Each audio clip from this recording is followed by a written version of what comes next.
Keith Fraser for Seconds Out. I'm here with Chris Eubank Jr., who's heading the bill on Saturday night against Arthur Abraham in his defence of the IBO super middleweight title, I believe. Chris, lovely to meet you. Let me ask you this question.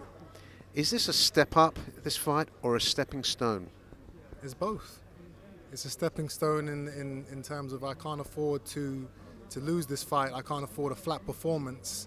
And this stepping stone will lead me to the Super 8 tournament, which is, you know, an elite world level tournament, which I believe I will dominate.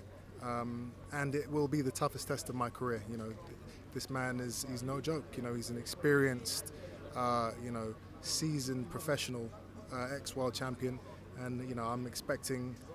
It's not going to be easy, but I'm expecting to dominate this man. You know, the training I've put in, the dedication, everything. You know, it will come to fruition on the night. Well, I can see you're in tremendous shape, as you always are. But it must be a little bit difficult preparing for this fight when you have potentially got your eye on so many golden eggs. I mean, this is the middleweight, the super middleweight division is such a fantastically rich with talent division. You must be looking towards those golden eggs and thinking, I can't wait to get my hands on this guy. I can't wait to get my hands on that guy. Is it difficult to focus? No, I wouldn't say it's difficult to focus. Obviously, you know, you're always looking ahead to future fights, but I can't take my eye off the ball. This is the fight of my life, and you know, I'm preparing and training and focusing, you know, appropriately for it. And after I deal with Arthur Abraham, then all those eggs that you talk of will come into focus. But for right now, Saturday night, ITV box office, Chris Eubank Jr. versus Arthur Abraham. It's going to be the fight of the year.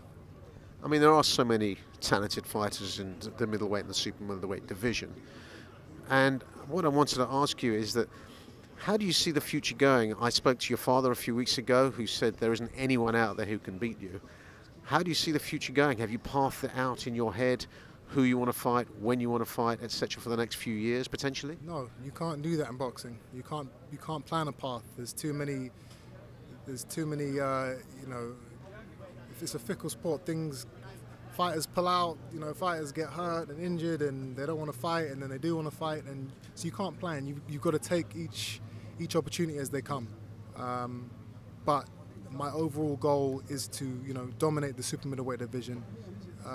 You know, take all the belts, you know, take all the opportunities. You know, fight the best fighters in the super middleweight or the middleweight division, and prove that I am, you know, one of the best fighters in the world.